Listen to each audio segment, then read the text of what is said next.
Hello everyone. So again we have a question here based on Jahn-Teller distortion, and the question says the correct statement for MnO bond lengths in MnH2O whole 6,2 plus is. So we have four options. Option A says all bonds are equal. Option B says four bonds are longer than two others. Option C says two bonds are longer than four others. And option D says they are shorter than the MnO bond in MnO4 minus.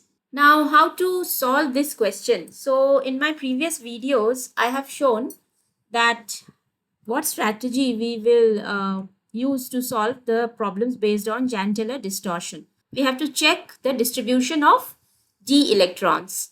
So if the electrons are distributed in the T2g or Eg orbitals unsymmetrically, that will give us Jahn-Teller distortion. And when there is Jahn-Teller distortion, then we have unequal bond lengths. So in the standard form, mostly the axial bonds are elongated while the equatorial bonds remain the same length, as the ligands along the axial bonds are moving far apart from the central metal ion. So this is the octahedral geometry where the central metal ion is surrounded by 6 ligands like this. Okay, so when there is Jahn-Teller distortion, mostly in the standard form, these axial ligands along the z-axis, that is the axial ligands, are moved far from the central metal ion, and that is why the axial Ml bonds are longer while equatorial bond lengths are shorter than the axial bonds. So this happens when there is Jahn-Teller distortion. Now to check whether this complex will show Jahn-Teller distortion or not, we will have to see the central metal ion valence electronic configuration. So we have Mn ground state 3d5 4s2. Okay, while now what is the oxidation state of manganese here in this complex? It is +2. So the electronic configuration becomes 3d5 only. There is no electron in the 4s orbital. And now how these 5 electrons will be distributed in the T2g and Eg orbitals. So we have 3 T2g and 2 Eg orbitals. Now how we will distribute them in the octahedral complex? So what kind of ligand is this? So we have aqua ligand, which is a weak field ligand, and so there will be no pairing of d electrons, and it is a high spin complex. Okay, so if there is no pairing, then each orbital will be occupied singly. So 1 2 3 single electrons, no pairing,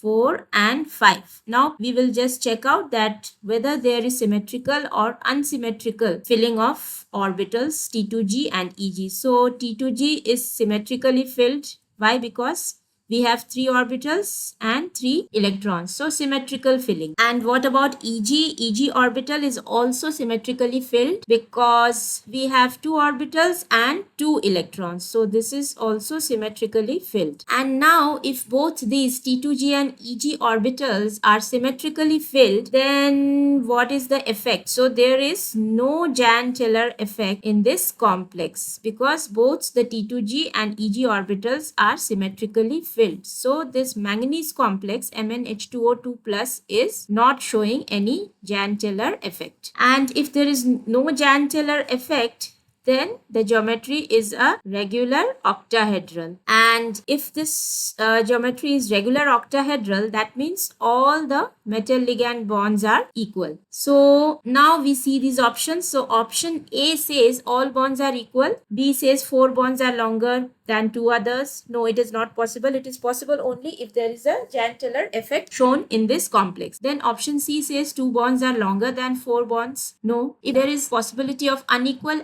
axial or equatorial bonds, that will happen only if there is Jahn-Teller distortion. There is no Jahn-Teller distortion, so option B, C is not correct. So bonds are not unequal. Option D says they are shorter than the MnO bond in MnO4. So we don't need to compare here here with any other complex, basically because the bonds are neither shorter nor longer than any other bonds. Okay, they are of the same length. That is why the ideal option will be option A, because we have seen that it is a regular octahedral complex, and that is why all the metal ligand bonds are of equal length. So option A is the correct option for this question. So it's not a very difficult question. It's simple only. You just have to apply the concept of Jahn-Teller distortion and check the distribution of d electrons in the T2g and Eg orbitals. If they are symmetrically filled, that means there is no Jahn-Teller distortion, and that is why all the metal ligand bonds are of equal length.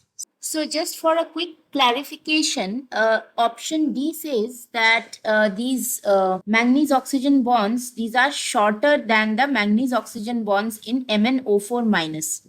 Okay, so MnO4 minus is the permanganate ion, and basically the structure of permanganate ion is tetrahedral. So this is the structure of the permanganate ion. So the tetrahedral structure, whereby the MnO bonds are somewhere between the double and the single bonds. That means MnO bonds have a double bond character in permanganate ion. So because of this partial double bond character of the manganese oxygen bonds in MnO4 minus, these MnO manganese oxygen bonds in MnO4 minus are shorter than the MnO bonds in our complex MnH2O whole 6 2 plus. Okay, because we have single bond manganese oxygen for this complex. This octahedral complex has MnO single bond. Okay, it doesn't have a double bond character, and that is why this MnO bond in this octahedral complex should be longer than the MnO bond in the permanganate tetrahedral complex. So that is why this statement D should also be incorrect. Okay, I hope you understood this. So I hope this explanation is clear to you, and if my videos are helpful to you, please like, share and subscribe, and please let me know what you want to learn next in chemistry. Thank you so much.